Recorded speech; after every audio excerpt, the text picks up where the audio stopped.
Good morning, good people. This is Regan Adams with All Things Regan. Thank you for joining me this morning. I'm Regan Says. So, y'all, yesterday, first of all, Regan says it's time to get in position. So, my yesterday, like, I can't really talk about the first part of my yesterday, but I will say this.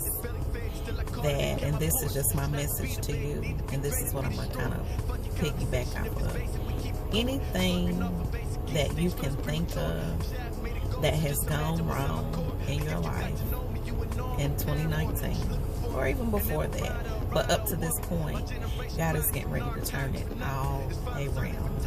And that is for those who believe what I just said. I'm going to repeat that. Anything that has gone wrong in 2019, anything, I don't care what it is, it's all getting ready to turn around. I love it. And those are for those who believe. But it's not just going to happen because God is going to turn it around. We're going to have to put something behind it, okay? But He's already got us sitting in a position to win. We're in that position already. Now, I'm not talking to everybody, but I know I'm talking to some people. He's got us sitting in a position to win. But we've got to do a few things to make sure we get to exactly where we need to be. Okay? So yesterday, I don't even know how I can tell the story. Y'all know, if you follow me for any length of time, that I have been having a lot of different meetings with different people. And some of the things I haven't even talked about. To be honest, because God is really, He sent people in my life, but He's also, it's just been confirmation to me to be mindful what I speak out of my mouth and be mindful what I share about what He's doing in my life for this season. And so I physically feel, which I've told a lot of people this, that He is getting ready to do mighty things in my life. Mighty. Very impactful things in my life. And yesterday is when I really saw His hand. Like, my whole day yesterday was, I was like, really? So this is what you're about to do? But I feel like, and y'all excuse my car, I'm getting ready to go out of town too, so my car is packed full of stuff, so I'm not nasty. It's just stuff in the car. I'm about to leave to go out of town. Side note. So anyway, I was thinking, like, it was weird. Okay, so I made a post on Facebook, which not most of y'all saw, but I had over 100 people, click like or respond some kind of way, about ownership. And I've been talking about this for a while, but now I'm really in the spot where I'm like, I really need to own my own commercial property. And I'm already a landlord, but I want to have several other properties. I want commercial properties, and I also want like homes.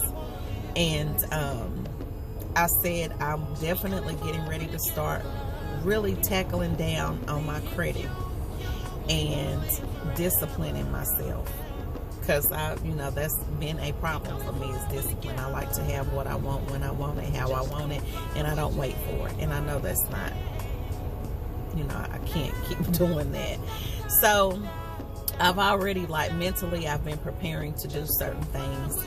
And but I'm going back to what I was talking about. I made a post a few days ago about ownership, and I was just thinking, like, man, when we have more than one person, like, we could really buy up the block. Like, people who are serious, not just anybody, who are serious about ownership and building and that type of thing. So, of course, people like, I'm in, whatever you're doing, woo, woo.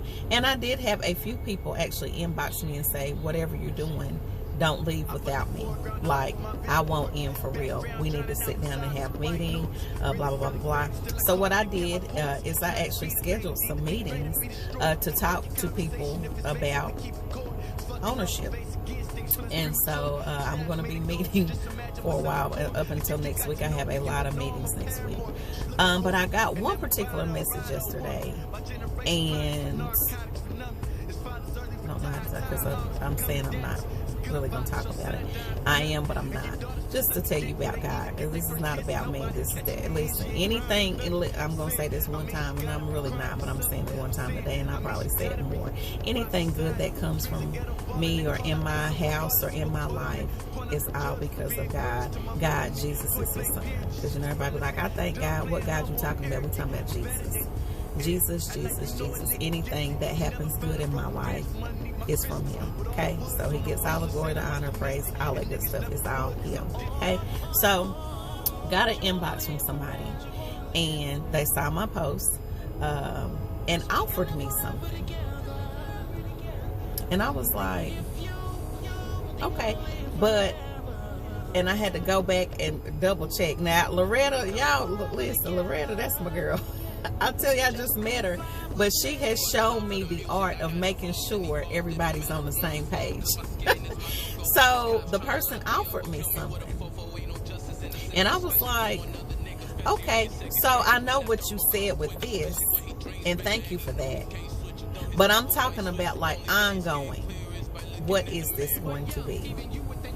And they repeated, I know what you said. I'm saying I'm offering this. And I was like, what? Okay, so I was already excited just off of what they said. They said, whenever you want to meet, let's meet. Let's meet, and let's talk about it. And I want to show you X, Y, and Z. So yesterday I was looking cute. So, because I had to, you know, I went to a meeting, so I made sure I was looking nice. And so I said, well, today's a good day because it's not a normal like work day where I'm looking crazy. So let me go and meet with them. Went and met with them. Yeah. What they were offering, like, and what the whole offering, because like I said, I'm not going to go into detail. I was like, really? So this is what you doing? Like this, I'm thinking to myself, Lord, this is what you doing? And y'all know I'm a crybaby. I will cry in 2.3 seconds. I promise I'm the hardest, softest person you'll ever want to meet. Promise. And I was like, Lord, this is what you're doing. Like, we haven't even started. But this is stuff that I want to do for 2020 that I've been working on. Lord, we haven't even started.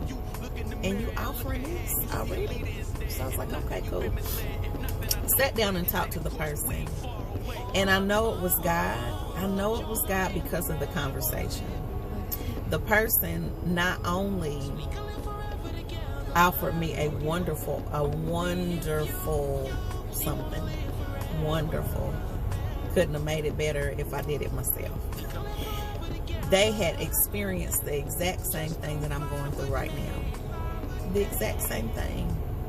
And they said, what you're going through now is making you who you are. And I'm telling you, I wanted to cry like right then, because it was nothing but confirmation. That's how you know it's God. Like, he'll send some confirmation through different things, different people.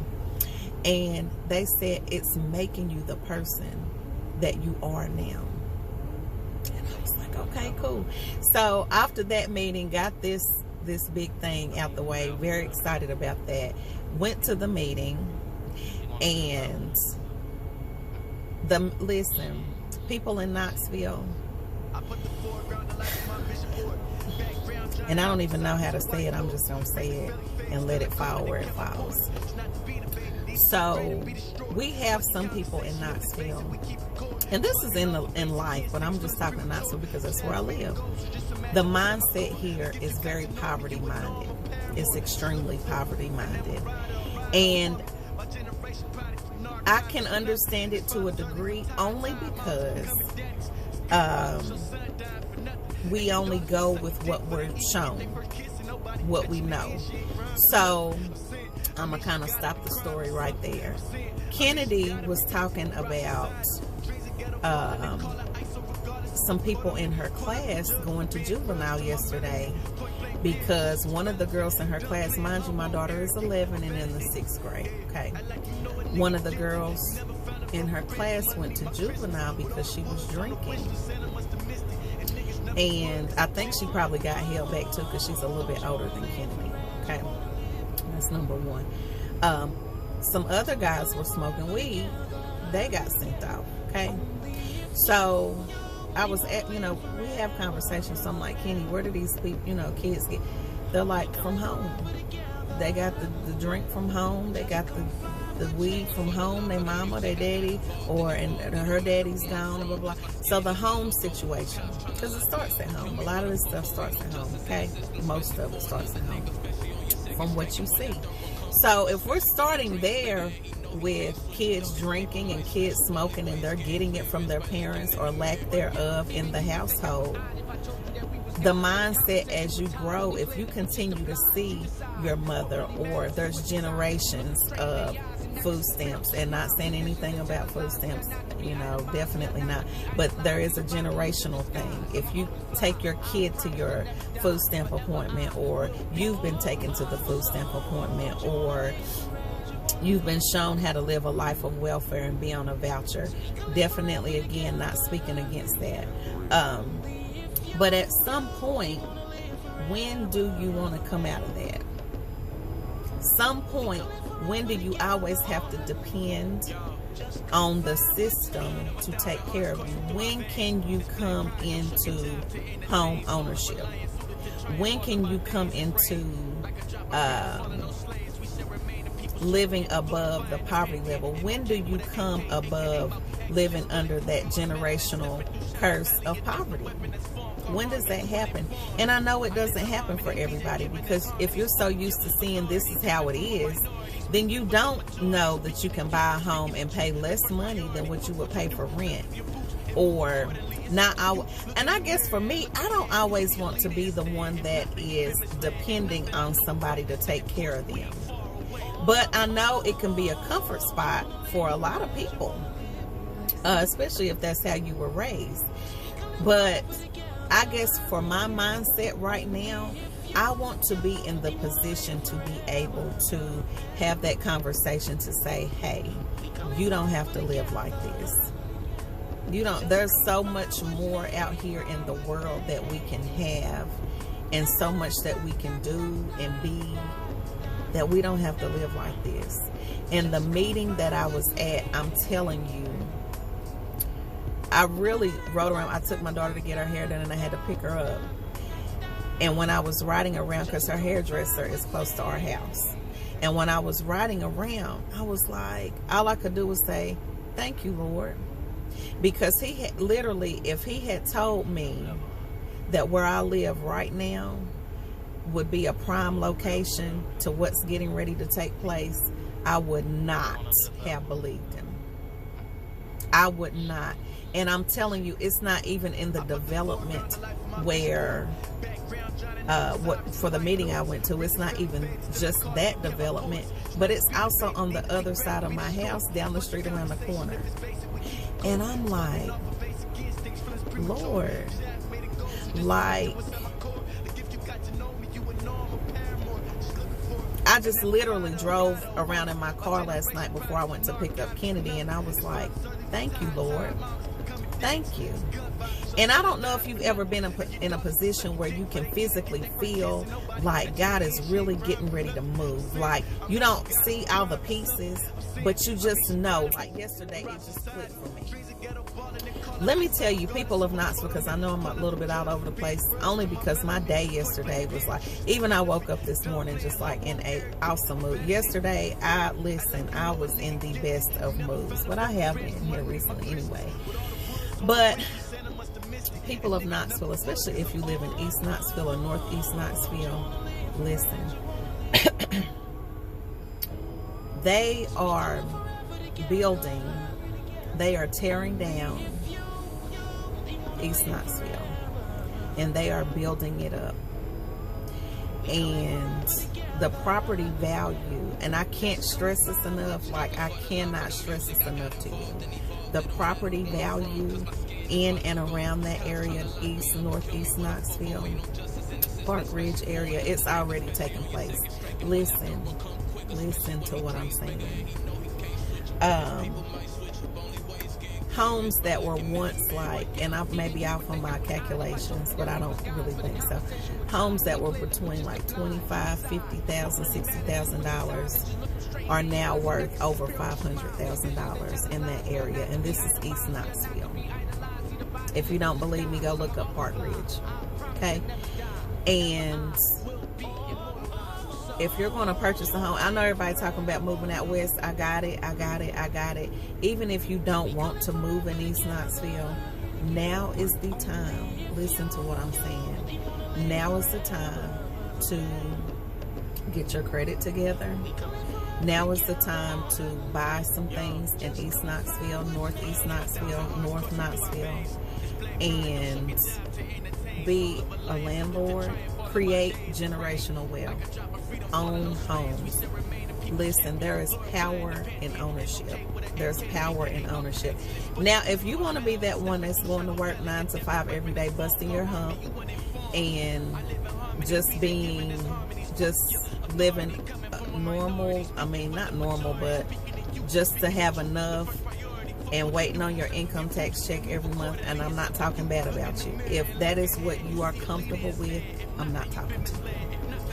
Who I'm talking to are people who want to do more, want to have more, but don't really feel like it's attainable. Because listen, that area, when they get through with the design and everything and put everything up, my house is about to be like Park Ridge area, 305, and I can see it, $500,000. And somebody made the statement, which I'm gonna be honest, it threw me off. Our property tax is gonna go up, and I'm thinking, dude, the last thing I'm thinking about right now is some property tax. Because if I get out the equity, first of all, I'm not going to stay in my home the whole time. The house that I'm in now is a temporary house for me. Okay. I thank God for my house, definitely at times right now. But provided my house went from, it's already, listen, my house is almost tripled already. So they haven't even started the groundwork on what's going on. This is just kind of based on what's going on around the corner. And they're still building. So I'm catching it from both ends. And I'm close to the interstate. Like, I'm a hop and skip from the jump. When I say my house is prime location, like, it's ridiculous. And so I'm thinking if those Park Ridge houses are 350 to 500 now, what if mine could definitely be that? Do you know the last thing I'm thinking about is my homeowner's insurance or my property taxes going up? Nope, I'm not, because my plan is I'm already planning to get work done to my house anyway. So this is without work being done. My house really is a 3-bedroom, 2-bath, but it's one of the doors were taken out before I got there, so it's really like 2-bedroom with 2 beds. But anyway, I'm gonna make it back a 3-bedroom and 2-bath. I have a fenced-in backyard. Like, I'm pretty good. I'm probably put a garage or something on there just to make it real cute. But once I get that done and that equity kicks in, do you know? The last thing I'm going to be thinking about is the property tax, because I'm going to turn around, cash out the equity in it, and go move somewhere else and get me another home. And I probably will, you know, no, I'm not even going to stay out west, but I will move. I'm not, because I don't want to stay in the neighborhood, but I'll come and visit because I want a bigger house. I like large homes. So I will go and cash that equity out and turn around and buy me another house. And then I will turn around and rent the house that I'm in and probably at the least get $1,200 to $1,500 a month on that home. And so I'm not going to be paying for anything. They are. And see, another lesson that I learned yesterday is that, and not even just yesterday, because I've been seeing it, but you can't take everybody with you. Everybody is not going to see and get the same vision that you get. You just have to take the people that are willing to, that kind of get where you're going and want to go in that same direction and move with them. And I know for me, I guess, because I want to see everybody win. Like, that's my heart's desire, to see everybody get it. but everybody won't get it because their mind can only go so far. Even when I was in the meeting with the person that I was talking to earlier, when I, the impromptu meeting when I went for lunch to meet with them, I gave them my vision, and they told me, which it was another confirmation. She said, your vision is so big that everybody's not going to be able to attach to that because their mind can't conceive it. And I felt that, because if y'all could see, like, I have a huge book of something that I've written down over 3 years ago, almost 3 years ago, that's wrapped up in prayer. I've talked about it, but the vision is huge. It is ridiculously huge. And I shared a little bit with her, which I don't share a lot, but I just felt compelled. And she said, you have got to handpick who you deal with. Did you hear what I'm saying? You have got to handpick who you deal with, especially if you're going to be trying to do a project this big. You've got to handpick, and I felt that. I felt that, and then it was confirmed when I went to my meeting yesterday.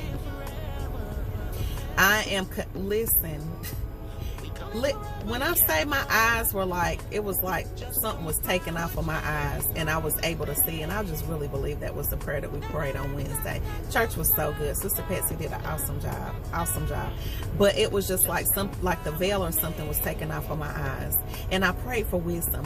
And then another thing is, the people that I am attached to, I really sat down and listened to what they offer, and y'all, relationships are so relationships are so important. Relationships are so important. The right relationships are so important. So I was sitting down, or standing up, talking to several people that were at the meeting yesterday, and I said, I really couldn't talk and I couldn't speak into what they were talking about, but I knew I was at the right place at the right time. I knew I was talking to the right people at the right place at the right time. And I said, Lord, and I'm thinking to myself, I can't really say anything, but I'm listening. I'm listening. And I'm handpicking who needs to be there. And one of the young ladies said, Regan, and I told her, she said, what are you trying to do? And I told her. And I said, and I don't know the whole details yet, because I'm just getting into it. So I don't know. Like, I don't want to speak on anything I don't know. But I said, but people need to know what's going on. Because I'm so tired of hearing about gentrification. I know it's happening. I know people come in and do stuff. But what I see, I'm going to tell you what I see. I see people who complain about stuff but don't do anything. Y'all want to talk about gentrification and what they're doing to the people. But what are we doing to counteract that happening? What are we doing to say, let me make sure that I'm in position. Let me make sure that my aunts or my great aunts or my grandmother or whoever is in position to make sure that they keep the house. And if I don't know, who can I reach out to make sure that I am in position to help not only myself, but other people be in the position to win? So, with that being said, we're not making excuses. Time out for excuses. I've always been that time out for excuses. I had time out for excuses when my husband got up out of here. It was either I'm going to fall back and just work my job and struggle. No, I'm not going to do that. I got to figure out what it is I have to do to make sure that my daughter and myself eat and that we're winning and all that good stuff. Because I like to live a certain way. I like certain stuff. So if I like certain stuff, I can't wait on anybody to hand me anything, because it's not going to happen. Another thing, and y'all, I understand our plight. I understand as black people, we're not always given the opportunity to have certain things. I got it. I understand that. But I want to talk about the things that we can control. I don't want to always so concentrate on what the white man is doing to us that we lose sight of the things that we have control over. Yes, I love my black brothers and sisters. I love myself. Yes, I want to see us win. Absolutely. But I want to make sure that we don't always lose sight in what we can do to make sure that we are in position. The white man does not have any control over us and our mindset and our mind shift of what can be attainable. We have to look past that. And I believe my faith in God makes me look past that. Had a conversation yesterday. Fella was like, well, we need to make sure that we find, and if you're watching, sorry, not sorry, because anytime you talk to me, I'm going to probably, for the most part, if I can use it in my video, I'm going to talk about it. I just don't say your name. But anyway, so I talked to a fella yesterday, and he was like, well, when we do such and such, I don't want to tell the whole conversation, I want you to make sure that you find somebody that's black to do it. Listen, let me tell you something about our people. While we love our people, I love my people. But if y'all know, in history and in real life, our own people will be jealous and start hating and start snitching. So it can go either way, truth be told. It can go either way, truth be told. While you talking about what the white man is doing, our own brothers and sisters sell us out every day. So I cannot look at that. What I can do is pray to God to say, Lord, send me who you need to send me to make sure X, Y, and Z gets done. We can even go back into history when we was looking at the Harriet movie.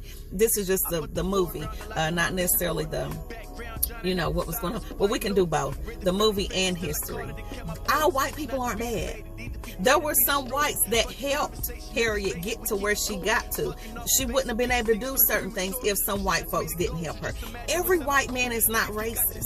You understand? Every white person is not racist. There are some people who want to genuinely help us and see us win. But I'm not going to just seek out somebody black because they're black. Not gonna do it. I don't live my life that way. I trust God, and God is going to show me who that gift and spirit of wisdom. God is going to show me who I need to talk to. That's who I listen to. I don't look at, I mean, I look at race, but I don't look at race and be like, oh, because the black folk, and even with the movie Queen and Slim, who sold them out? Who sold them out? The white dude helped them, but who sold them out at the end? Y'all better listen. Do not listen. Some of y'all shoot yourself in the foot talking about this black stuff. You better hear what I'm saying. Yes, uplift us. I'm not saying that. Yes, uplift us. Yes, help us get in a position to be able to win, because no, it's not always fair. I understand it. It's rules to keep us down sometimes. They're not going to always give us what we need to win. I understand that. I got that plight. I got it. I understand. What I'm talking about is the things that the white man does not have control over is our mind and our mindset and our credit and our ability to learn. Listen, yesterday, even in the midst of this, do you know what I was doing? I was goal planning. My pastor has been on me for almost 2 years about goal planning. Pastor, if you're watching, I'm going to get it to you by the end of next month, promise, because I'm going to be working on it this weekend. I was goal planning. I was plugged into YouTube University for the low price of free. The white men cannot stop you from learning. If there's something that you really want to do, you can do it. Now, yeah, the playing field is not always level, but there are things that you can do that can put you in position to win. And that's one thing the white man can't take from you. Can't do it. You just can't. And sometimes we get so hooked up on this race thing that we can't see that we shoot our own self in the foot. So I don't look at race on that aspect. I'm going to make sure that I do the part that I can do and keep it pushing. Long story short, y'all, get in position. It's time out. Like, it's time out for dealing with people with small mindsets. Like, my brain and my thought process and my vision is so big for the future and helping people, because it's not just about me. What I want is definitely just not about me. I'm not even built that way. I'm not built that way. I want to make sure everybody wins. And I'm definitely taking the young lady's advice from yesterday. I'm hand-picking who I'm working with in this next season, or in this season, because I've already started. God has unveiled different people, and I've been attached to them, but just, I guess I wasn't ready. But it's time to have the conversation. So even with anything that's coming up with anything, I'm hand-picking who I'm dealing with. And I'm talking to them one-on-one. Gone are the days where I'm saying everybody but me. Come on, who's ready to meet? Come on, yeah. Because you're going to have, and I've experienced this, you're going to have one or two in the group who don't think like you, who are really just out for themselves, who really don't care about the plight of everybody else. You're going to have that. I've seen it. You're going to have some who aren't used to dealing with people with integrity who question what you do.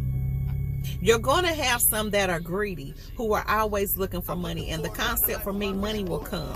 When your heart is in the right place, when you do what you're supposed to do, that money will come. Because people need to know you and trust you and know who you are. Your heart, your motives. And some people are so jaded and have dealt with so many past traumas and hurts. That's why I'm having Dating is Dead, I'm having therapists come. Not announcing it because everybody don't watch this video, but they'll be there. We need to heal. We need to heal. There's so many traumatic experiences that we have dealt with that we don't talk about, and we need to heal. You will not do well in business. You will not do well in life if you don't heal and change your mindset and see something that is bigger and beyond you. It's not going to happen. It's not going to happen. It's not going to happen. So this video was not supposed to be this long. I apologize, but I don't, because I'm telling you, I physically feel God is getting ready to shift a lot of people, but you got to be in position to shift with them. Because where I was so overwhelmed yesterday with my thoughts, because he showed me so much at one time of the position that I'm sitting in, and that I don't know what's going to happen, but I do. And what it is going to be huge. And what it is going to impact a lot of different people, especially if you are connected to me. If you disconnect from me and you fell out from me, it needed to happen, don't worry about it, because I'm not tripping. Listen, if you are connected to me and if I reach out to you, my goal is to meet with you, see where your head is at, and see if we can accomplish things together but separately. I never want to push just my agenda, because my agenda is really your agenda, because we can all win. I don't have that selfish mentality. I don't. Lastly, the last conversation that I had with Dating is Dead. Listen, I have a guest person coming in from Atlanta. Yeah, listen, let me tell you about God. Let me tell you about God. Y'all listen. All this sage burning and the cards and everybody trying to find something. This side note for free. Everybody trying to find something that's gonna make them feel good and clean the air and do all of this and do. Listen, y'all better hear what I'm saying. Jesus is the answer. He is. He is. He already said what was going to happen. And it's going to happen. Like the conversation that I had with this person, little young fella yesterday. Like my whole yesterday was God ordained. Listen, I wish I could tell it all, but I can't. I can't. And this is just the tip of the iceberg. And it's not like I have thousands and trillions of dollars more in my pocket, but I physically feel like all that's finna come. Like I love it. I love it. And then some. Like, y'all, I really physically feel like I can take on the world. Like there's nothing I can't do. That's how I felt yesterday. And I still feel that way. Like I feel physically like, Lord, there's a lot of things that I need to do to make sure when you move, I'm ready. I just want to be ready for the things I ask and I pray for. Because I remember those prayers I prayed. I still pray them. Just not as much. Because, you get life circumstances. Look like, man, this is never going to happen. But when I thought about it yesterday, I was like, Lord, you are answering like you answered them. But there's some things I had to learn. There's some relationships I had to drop off. There were some relationships I had to gain. There were some things, people that I needed to be obedient to, i.e. my pastor, because he'd been asking me for something for a long time, and I haven't done it. And my mama was like, every time you get disobedient. I was like, you're right. So this weekend, like, yeah, I'm not coming to play. Listen, yep. 2020, yeah. I'm gonna be moving different, but the same, but different. Smarter. I'll unveil a little something, but listen, y'all don't even understand. Y'all don't even understand how it's about to be 2020 and beyond. You don't even understand, and I'm not even in a great spot. That's how I know it's God, because I'm not even in a great spot right now. Like I am spiritually, I am physically. If I could really break it down to y'all be like, what, huh? But y'all, listen, y'all better hear what I'm saying. You don't even gotta hear it, just watch. And on that note, I'm out. allthingsregan.com. You guys check me out. I've got events coming up. This weekend I'm like a son Gary out of town a little bit. And I plan on working. And when I say I'm excited about life, I'm excited about what God is getting ready to do for me, but not only me, but you. And just get in position, put your head down and work. I'm telling you, and be open to relationships in this season. We're going to do more together, but with the right people, not everybody. With the right people, not everybody. And I would just definitely pray for the spirit of discernment. If you're saved, if you're not, I don't know what to tell you. I couldn't be caught out here without God. This is what it is. Pray for wisdom. Pray for discernment. And I'm so glad that I'm attached to the church that I'm attached to. It does, side note, matter where you go to church. Gone are the days, because I don't understand. I've never understood this. How do you get up and go to church every day just to say you're going to do your just do? Why are you not learning? Like, yeah, you can read your Bible, yeah, but to fellowship and build the I don't understand. I don't understand. I don't understand how anybody just goes to church just to go, because this is what we do on Sunday. We should be learning and learning more and doing more. I listen. I don't know. I'm thankful for my church, Eternal Life Harvest Center, pastors Ashley gotta put him first. Pastors Evans and Ashley Karaoke. Gotta be politically correct. No disrespect, love y'all. So listen, yeah. Y'all better hear what I'm saying. Don't get left behind. Just don't. I am going to be putting more of the financial stuff together. I don't know financial stuff. I know enough to get me out. But I'm going to be getting with people, which I've already been talking about, and we're going to have more financial stuff. We've got to get a hold of our finances. I'm talking to myself, we've got to get a hold of our finances.